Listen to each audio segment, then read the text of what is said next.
요한복음 5장 17에서 29절 말씀입니다.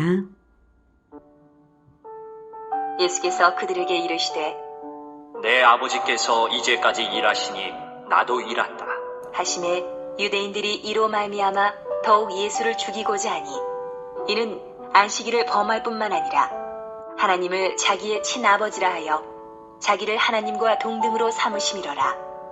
그러므로 예수께서 그들에게 이르시되 내가 진실로 진실로 너희에게 이르노니 아들이 아버지께서 하시는 일을 보지 않고는 아무것도 스스로 할 수 없나니 아버지께서 행하시는 그것을 아들도 그와 같이 행하느니라.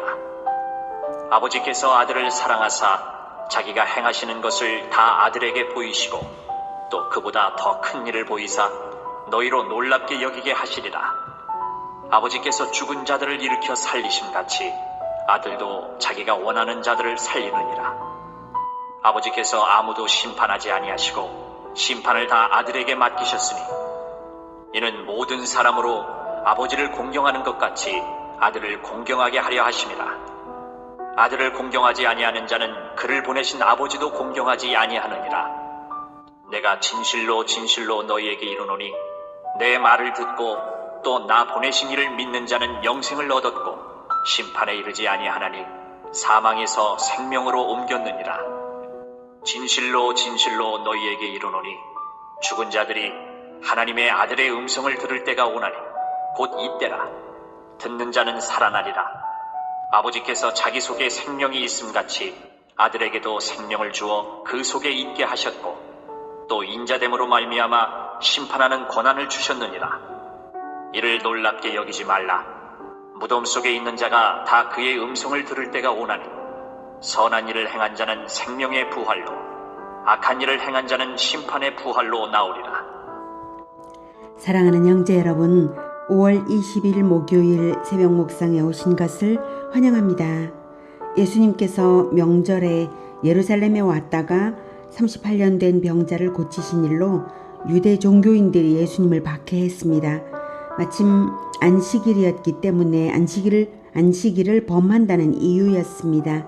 그들은 38년 된 병자를 말씀 한마디로 고치신 일이 노동으로 보였나 봅니다. 아무도 할 수 없는 불가능한 일을, 그것도 손가락 하나 까딱하지 않고 오직 말씀 한마디, 걸어가라는 명령 한마디로 고치셨다는 것은 그 기적을 행하신 분이 그리스도라는 표적이 될지언정 안식일을 범한 노동행위는 아닙니다. 오히려 38년 동안 안식이 없던 가련한 병자에게 진정한 안식을 제공하신 것이죠. 진정한 안식을 제공하시는 분, 안식일을 완성하시는 분, 이분이야말로 그리스도신데 그런 것이 유대 종교 교권주의자들에게는 보이지 않았습니다. 유대 교권주의자들이야말로 치료받아야 할 사람들이죠. 자기들이 심판권을 가진 줄로 생각하는가 봅니다. 그래서 예수님이 말씀하십니다. 17절 예수께서 그들에게 이르시되 내 아버지께서 이제까지 일하시니 나도 일한다 하시매, 하나님 아버지께서 안식일에도 쉼없이 하시는 일이 무엇일까요? 그것은 사람의 영혼을 고치는 일을 하십니다. 에덴에서 아담과 하와가 첫 범죄를 저지른 이후 인간 영혼은 하나님을 떠나서 죄로 오염된 채로 태어나고 있기 때문에 치료가 필요합니다. 인간을 위하여 창조된 세상 만물도 역시 인간의 범죄 때문에 고쳐야 할 대상이 되었지만 그 일은 인간 영혼을 고치시는 일 이후에 새 하늘과 새 땅으로 단숨에 제공하실 일이고요. 우선 인간을 구원하는 일이 최우선이기에 그 일을 하고 계신 것입니다. 그리고 인간 구원의 일은 하나님의 아들 예수님을 통하여 이루고 계신 일입니다. 그러므로 예수님의 일은 하나님 아버지와 동시에 이루어가고 계신 일이라고 보면 됩니다. 38년 된 병자를 고치신 것은 육신의 질병을 고치시는 일을 통해 영혼을 고치고 계신 것입니다. 구약 성경에는 죄로 말미암아 질병에 걸리는 사례들과 그 질병을 하나님께서 영혼의 치료와 함께 고쳐주시는 사례들이 많이 있습니다. 그래서 예수님은 액면 그대로 그렇게 말씀하신 것인데요. 18절 유대인들이 이로 말미암아 더욱 예수를 죽이고자 하니 이는 안식일을 범할 뿐만 아니라 하나님을 자기의 친아버지라 하여 자기를 하나님과 동등으로 삼으심이라라. 유대 종교인들이 아주 심판권을 휘두르고 있네요.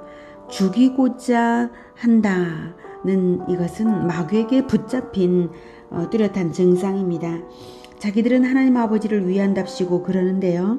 인간에 대한 인정머리가 하나도 없고 안식일의 목적도 모르고 성경도 모르고 그리스도를 알아보지도 못하고 진실을 말해도 안 들리고 교조주의에 빠져서 분노하고 있습니다. 그 분노의 저변에 도사리고 있는 것은 사실은 자기들의 교권이 실추되어서 분노하고 있는 것이죠. 그리스도를 기다린 적이 없다면, 아니 그리스도를 기다린 적이 있다면 하나님을 친아버지라고 하시는 예수님의 말씀과 예수님의 모든 표적들을 결코 무시할 수 없었을 텐데 말입니다. 그런데 이런 박해를 함부로 하는 것을 볼 때에 평범한 사람들은 이제 한편 이런 생각이 들어요. 예수님이 병자를 평일에 치료해 주시면 공격을 당하지 않고 좋았을 것 같은데 왜 공격당할 일을 굳이 만드실까 하는 이런 생각이 듭니다. 하지만 예수님은 공격당하실 것을 다 아시면서도 진리를 바르게 가르치기 위해 도전을 주시는 것입니다. 그래서 예수님은 자기를 죽이려 드는 유대인들을 전혀 두려워하거나 피하시지 않고 더욱 강력하게 진리를 설교하십니다. 19절 그러므로 예수께서 그들에게 이르시되 내가 진실로 진실로 너희에게 이르노니 아들이 아버지께서 하시는 일을 보지 않고는 아무것도 스스로 할 수 없나니 아버지께서 행하시는 그것을 아들도 그와 같이 행하느니라. 네, 먼저 19절 첫 부분에서 진실로 진실로 너희에게 이르노니 네, 내가 진실로 진실로 너희에게는 내가 진리를 너희에게 말한다는 것입니다. 그러니까 이 말씀은 진실이면서 진리, 즉 참된 원리입니다. 아들이 아버지께서 하시는 일을 보지 않고는 아무것도 스스로 할 수 없나니 아버지께서 행하시는 그것을 아들도 그와 같이 행하느니라. 아버지와 아들의 관계라는 것은 아버지의 행함을 그대로 따르는 자가 곧 아들이라는 것입니다. 스스로 할 수 없나니는 무능하다는 뜻이 아니라 독단적으로 할 수 없다는 뜻입니다. 아버지의 뜻을 어겨서 아들이 독단적으로 행한다면 그 아버지의 아들이 아닌 것이죠. 진리가 그렇습니다. 그래서 예수님이 하나님의 독생자라고 하는 것은 하나님을 전인격적으로 그대로 빼어 닮아서 인생으로 하나님을 보여주시려고 태어나신 유일한 아들이라는 뜻입니다. 21절 아버지께서 아들을 사랑하사 자기가 행하시는 것을 다 아들에게 보이시고 또 그보다 더 큰 일을 보이사 너희로 놀랍게 여기게 하시리라. 아버지께서 죽은 자들 이렇게 살리심같이 아들도 자기가 원하는 자들을 살리느니라. 네, 아버지께서 죽은 자들을 일으켜 살리신 일은 이미 구약에서 여러 번 행하신 일입니다. 사르밧 과부의 아들을 살리시고 수넴 여인의 아들을 살리시고 또 엘리사의 뼈에 닿은 시체가 벌떡 일어나는 그런 것들이 바로 아버지께서 죽은 자들을 이렇게 살리신 일이죠. 선지자를 통하여서 말입니다. 그런 것처럼 아들도 자기가 원하는 자들을 살린다는 것은 이미 38년 된 병자를 고친 것을 보고 알 수 있지 않냐 이 말씀이죠. 사실 예수님은 죽은 자들을 살리셨습니다. 나인성 과부의 아들을 살리셨고 야이로의 딸을 살리셨고 나사로를 살리셨습니다. 물론 이 일 이후에 나중에 일어난 일들이지만 어쨌든 그 죽은 자들을 살리시는 분이십니다. 그리고 믿는 모든 자의 부활을 바라볼 수 있는 부활의 첫 열매가 되셔서 부활이 보장되었습니다. 그러니까 20절 그보다 더 큰 일을 보이사라고 할 때 그보다 더 큰 일을 보여서 너희로 놀랍게 하실 그 일은 바로 예수님의 부활과 믿는 자 모두의 부활까지 내포된 말씀입니다. 그런데 유심히 들어야 할 부분이 아들도 21절 아들도 자기가 원하는 자들을 살리느니라. 원하는 자들을 살린다는 것은 예수님에게 영원히 살리거나 또는 영원히 죽이는 결정권, 즉 최후 심판권이 있다는 말씀입니다. 22, 23절 아버지께서 아무도 심판하지 아니하시고 심판을 다 아들에게 맡기셨으니 이는 모든 사람이 아버지를 공경하는 것 같이 아들을 공경하게 하려 하심이라. 아들을 공경하지 아니하는 자는 그를 보내신 아버지도 공경하지 아니하느니라. 자기가 원하는 자들을 살리는 권한이 있는 것은 아들에게 자기가 원하는 자들을 살리는 권한이 아들에게 있는 것은 아버지께서 심판권을 넘겨주셨기 때문이고, 그렇게 하신 것은 아들을 통하여서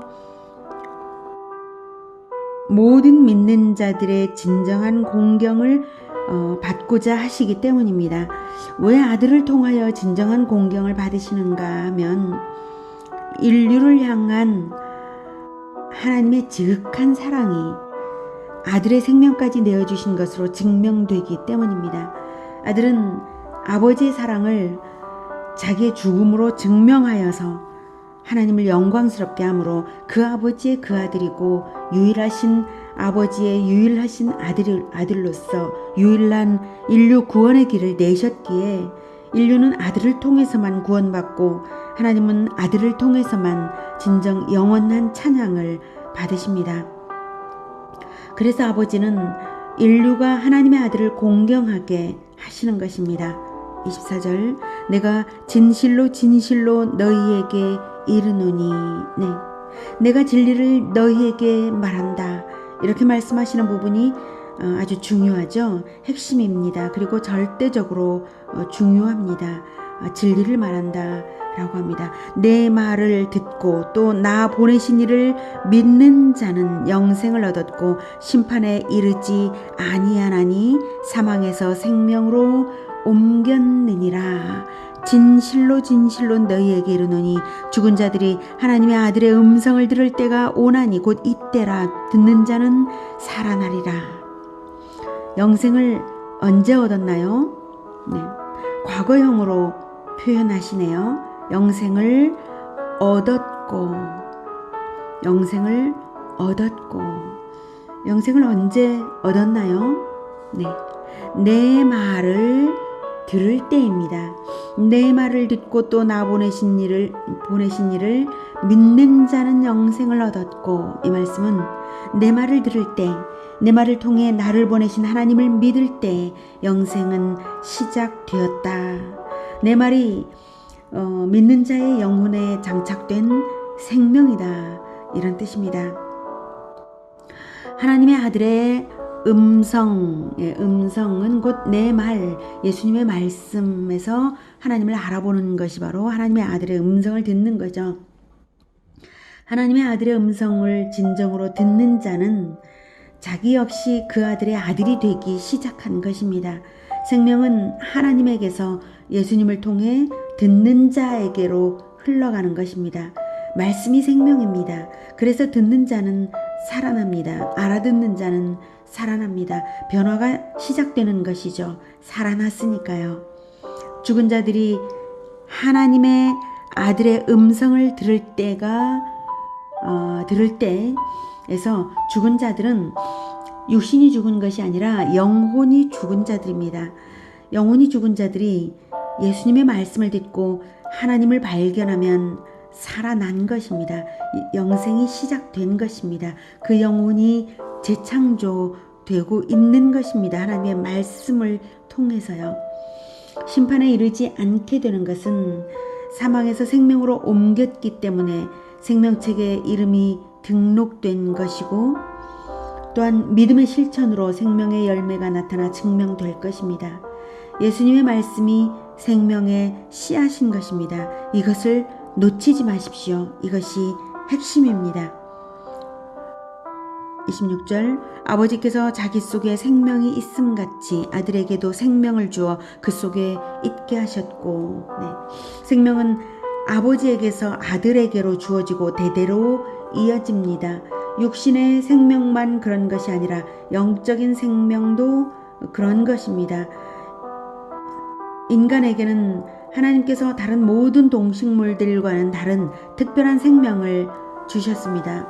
태초의 창조 때에 모든 동물들과 달리 인간에게는 하나님의 생기, 즉 영을 불어넣으셨습니다. 그래서 생령이 되었습니다. 동물들에게는 없는 특별한 생명입니다. 영원한 생명입니다. 그런데 그 생명이 범죄로 말미암아 죽었죠. 죽음의 증상들은 범죄 직후부터 연속되었고 대를 이어 인류에게 더욱 악화되며 나타났습니다. 영을 회복하여 생령이 되어야 인간은 살았다고 하는 것입니다. 바로 그 생명을 하나님은 아들을 통해서 인간에게 흘러가게 하신 것입니다. 그 생명을 하나님은 아들을 통해서 인간에게 말씀이 흘러갈 때 아들을 통해서 아들의 말씀을 통해서 인간에게 흘러가게 하신 것입니다. 하나님이 생명을 아들에게 주어 그 속에 있게 하셨고 아들이 생명의 말씀을 베풀면 듣는 사람 즉 듣고 믿는 사람이 생명을 얻는 것입니다. 27절 또 인자됨으로 말미암아 심판하는 권한을 주셨느니라. 인자됨으로 말미암아는 사람의 아들로 태어났다는 사실 그 자체만 말하는 것이 아니라 사람으로 태어난 것 즉 성육신 자체가 곧 죽기 위하여 그런 것이죠. 인자로 태어난 것이 그러므로 인자되어서 공생의 전체는 물론 십자가를 지신 것 때문에 심판권을 확정적으로 주셨다는 것입니다. 성육신 자체가 심판권을 얻는 그 근거였습니다.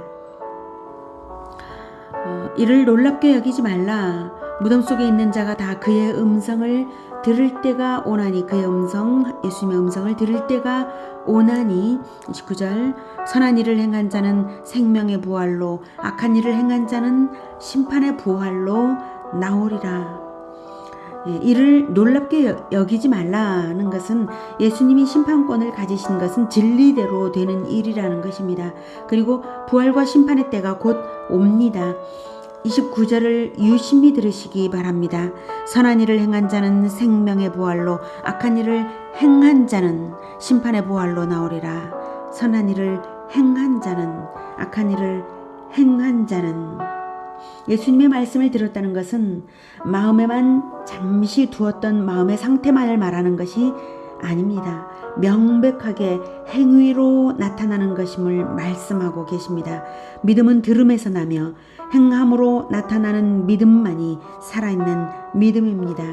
믿음은 들음에서 나며 그 믿음은 자라나고 있어야 합니다. 생명이기 때문이죠. 믿음이 만약 자라나고 있지 않다면 그것은 생명이 아닙니다. 그러므로 최후의 심판에서 심판의 근거 자료는 오직 행위입니다. 모든 사람은 부활합니다.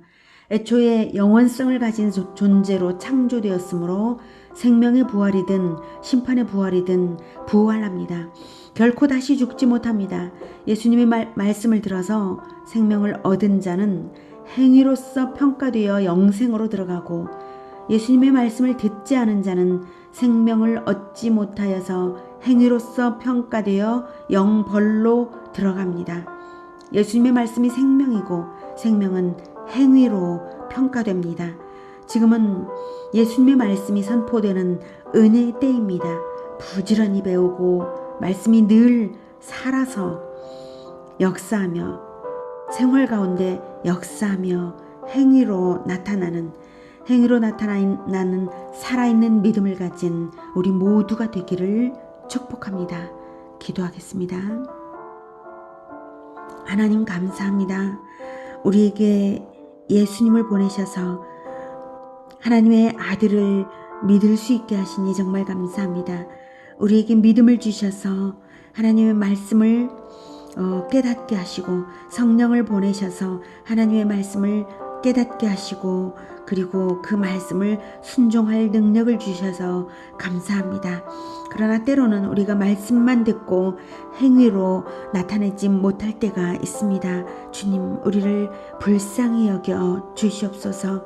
우리에게 생명을 주셨사오니 우리가 살아 생명력이 넘치게 살아있게 하여 주시고 실천력을 더욱 뜨거운 실천력을 가질 수 있게 도와주시옵소서.